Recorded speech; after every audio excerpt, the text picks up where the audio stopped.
Сәлем достар, бүгін сіздермен осындай жұмсақ, дәмді бауыр котлетін дайындайтын боламыз.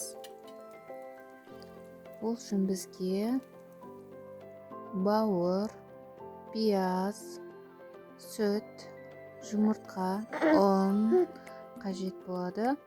Алдымен бауырымызды өткізіп аламыз блендерден.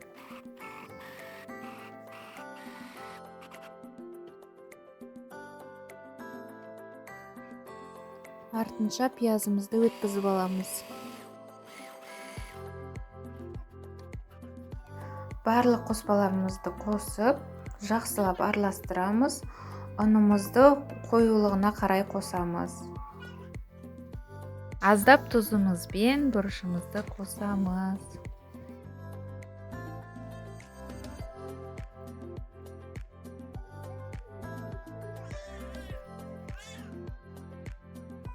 Қоюлығы осынша болу керек.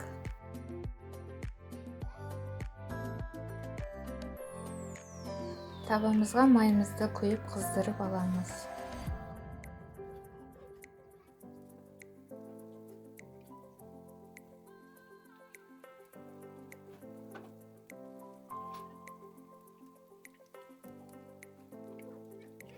Ас болсын, өте дәмді шықты. Үйдегілердің бәріне ұнады. Сіздерге де ұнайды деп сенемін.